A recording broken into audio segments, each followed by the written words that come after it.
स्कंद चौथा अध्याय 3. सतीचा पित्याकडे यज्ञोत्सवात जाण्यासाठी आग्रह. मैत्रेय म्हणतात अशा प्रकारे ते श्वशुर जामाता आपापसात वैर करीत असतानाच पुष्कळ काळ निघून गेला. जेव्हा ब्रह्मदेवांनी दक्षाला सर्व प्रजापतींचा अधिपती नियुक्त केले तेव्हा तर त्याचा गर्व आणखीच वाढला. त्याने भगवान शंकर आदी ब्रह्मनिष्ठांना यज्ञभाग न देता त्यांचा तिरस्कार करीत प्रथम वाजपेय यज्ञ केला आणि नंतर बृहस्पती सौ नावाच्या महायज्ञाला आरंभ केला. त्या यज्ञोत्सवात सर्व ब्रह्मर्षी, देवर्षी, पितर, देव इत्यादी आपापल्या पत्नींसहित आले. तेव्हा दक्षांनी त्या सर्वांचे स्वागत केले. त्यावेळी आकाश मार्गाने जाताना देव आपापसात त्या यज्ञाची चर्चा करीत चालले होते. त्यांच्या तोंडून दक्षकुमारी सतीने आपल्या पित्याच्या घरी होणाऱ्या यज्ञाची गोष्ट ऐकली. तिने पाहिले की आपल्या निवासस्थान असलेल्या कैलास पर्वताजवळून सर्व बाजूंनी गंधर्व आणि यक्ष यांच्या सुंदर पत्न्या झगमगणारी कुंडले आणि हार घालून खूप नटून थटून आपापल्या पतींच्या सह विमानात बसून त्या यज्ञोत्सवाला जात आहेत. त्यामुळे तिलाही मोठी उत्सुकता निर्माण झाली आणि ती आपले पती भगवान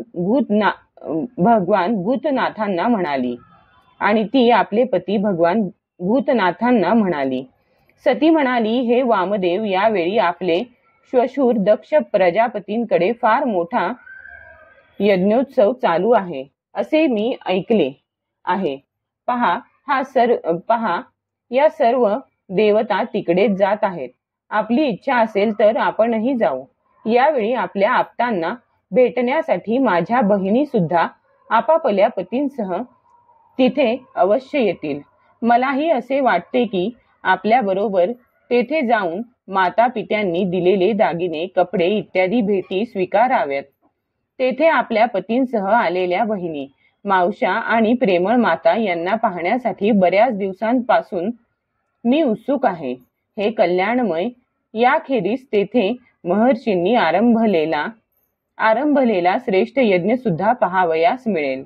हे अजन्मा प्रभो, आपल्या मायेने रचलेले हे परम आश्चर्यमय त्रिगुणात्मक जग आपल्यातच भासत आहे. पण मी सामान्य स्त्री असल्यामुळे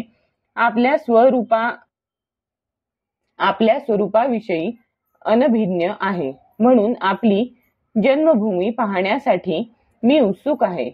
हे जन्मरहित नीलकंठ पहा ना. यांत कितीतरी दक्षाशी संबंध नसलेल्या सुद्धा स्त्रिया आपापल्या पतींसह नटून थटून गटागटांनी तेथे जात आहेत.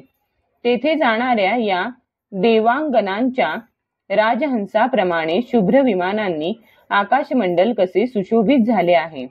सूरश्रेष्ठ अशा स्थितीत आपल्या पित्याकडे होत असलेल्या उत्सवाची बातमी ऐकून त्यांची कन्या तेथे जाण्यासाठी का बरे उतावीळ होणार नाही. पती, गुरु, माता, पिता इत्यादी आप्तेष्टांच्या घरी न बोलावताही जाता येते. म्हणून देवा, आपण माझ्यावर प्रसन्न व्हावे. आपण माझी ही इच्छा अवश्य पूर्ण केली पाहिजे. आपण मोठे करुणामय आहात. म्हणून तर परम ज्ञानी असून सुद्धा आपण मला आपल्या अर्धांगीचे स्थान दिले आहे. आता माझ्या या विनंतीकडे लक्ष देऊन मला अनुगृहीत करावे. मैत्रेय म्हणतात, आपल्या प्रिय सतीने या प्रकारे प्रार्थना केल्यावर आत्मीयांचे प्रिय करणाऱ्या भगवान शंकरांना दक्ष प्रजापतीच्या त्या सर्व प्रजापतींच्या देखत बोललेल्या मर्मभेदी दुर्वचन रूप बाणांचे स्मरण झाले. तेव्हा ते हसून म्हणाले, श्री भगवान म्हणाले, हे सुंदरी, तू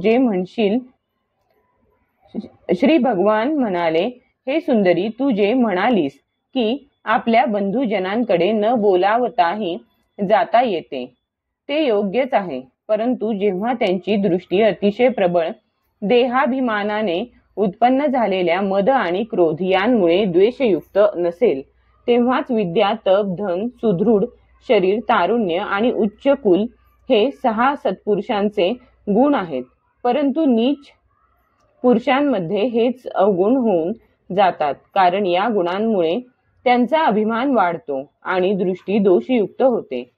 त्यामुळे विवेकशक्ती नष्ट होते. याच कारणांमुळे ते महापुरुषांचा प्रभाव जाणू शकत नाहीत. म्हणूनच जे आपल्याकडे आलेल्यांना कुटील बुद्धीने भुवया चढवून रागाने पाहतात, त्या चंचल मनाच्या लोकांच्या घरी केवळ बांधव समजून जाणे बरे नव्हे. आपल्या कुटील बुद्धी स्वजनांच्या कठोर वचनांनी जशी व्यथा होते, तशी शत्रूंच्या बाणांनी घायाळ झाल्यानेही होत नाही. कारण बाणांनी शरीर छिन्न भिन्न झाल्यावर ग्लानीमुळे झोप येते, परंतु स्वजनांच्या कुटील वाक्यांनी मर्मस्थानी आघात झाल्याने मनुष्य रात्रंदिवस बैचेन राहतो. हे सुंदरी, परमोच्च पदावर चढलेल्या दक्ष प्रजापतीला आपल्या कन्यांमध्ये तू सर्वात जास्त प्रिय आहेस, हे मी जाणतो. तथापि माझ्या संबंधामुळे तुला आपल्या पित्याकडून मान मिळणार नाही, कारण त्याचा माझ्यावर अतिशय राग आहे. जीवांच्या चित्तवृत्तीचे साक्षी असणाऱ्या अहंकार शून्य महापुरुषांच्या पारमार्थिक समृद्धीला पाहून ज्यांच्या हृदयात संताप आणि इंद्रियांना व्यथा होते, तो पुरुष त्यांचे पद सहजतया प्राप्त करू शकत नाही.